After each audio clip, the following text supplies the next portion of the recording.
Bonjour, un robot unicorne voudrait vous présenter top 7 des faits sur le mégalodon.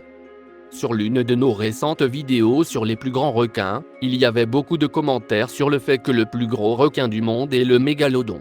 Bon, cette vidéo traitait en fait des monstres vivants, mais si quelqu'un veut en savoir plus sur ce prédateur préhistorique, voici cette fait très cool sur ce behemoth du bon vieux temps.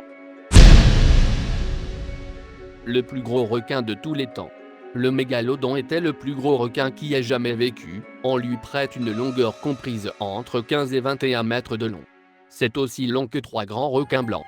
On estime qu'il pesait jusqu'à 48 tonnes, c'est l'équivalent de 16 éléphants d'Afrique adultes. Les reptiles marins géants de l'ère mésozoïque, comme le liopleurodon et le chronosaurus, atteignaient seulement 40 tonnes maximum. Le seul animal marin à surpasser le mégalodon est la baleine bleue, mangeuse de plancton, dont certains individus dépassent les 100 tonnes. Des dents géantes. Le mot mégalodon vient de 2 mots grecs, mega, qui veut dire gros, et odon, qui veut dire dent. Le mégalodon avait en effet des dents géantes, 5 rangées de plus de 270 dents aiguisées pouvant atteindre 19 cm de long. Seul le fameux Tyrannosaurus Rex et les tigres à dents de sabre avaient des dents structurellement plus longues. Les dents du T-Rex atteignaient 23 cm de long, et les crocs du Smilodon 28 cm.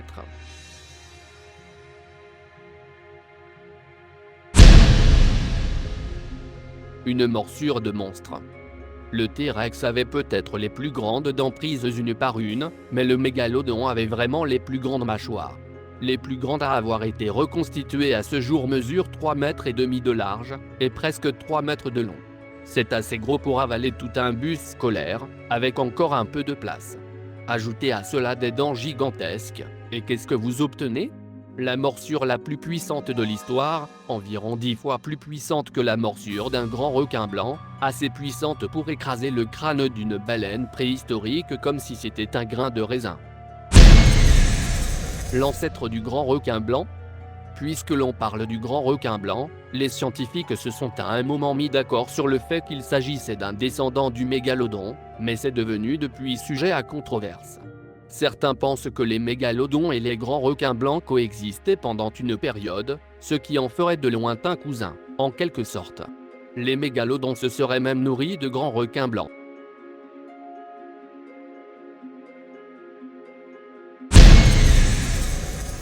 Le prédateur ultime de l'océan. Le mégalodon avait une alimentation à la hauteur d'un prédateur ultime, se faisant un festin de baleines préhistoriques qui peuplaient l'océan de la Terre durant les ères Pliocène et Miocène, mais aussi des dauphins, calamars, poissons, et même de tortues géantes. Lorsqu'ils chassaient les grosses baleines, les mégalodons visaient les nageoires, les arrachant afin de les empêcher de fuir et leur permettre de les grignoter. Une langue de dragon. Pendant des siècles, les dents des mégalodons et d'autres requins géants étaient appelées pierres de langue, et étaient considérées comme des bouts de langue de dragon, qui s'étaient pétrifiés dès qu'on les avait coupées. On pensait qu'elles constituaient des remèdes à divers poisons, et étaient portées par la noblesse comme des porte-bonheur. Ce n'est qu'en 1667 qu'un scientifique danois les a examinées avec attention, pour en conclure qu'il s'agissait en fait de dents de requin.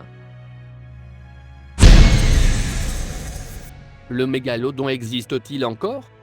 De temps en temps, on rapporte des observations de requins monstrueux que l'on soupçonne d'être des mégalodons.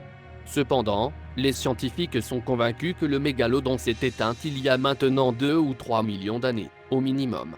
Le fait est que les requins sont connus pour perdre des centaines de dents, et souvent, si le mégalodon était encore vivant, ce serait lui qui perdrait le plus de dents parmi tous les requins. Or, toutes les dents de mégalodon qui ont été trouvées sont préhistoriques.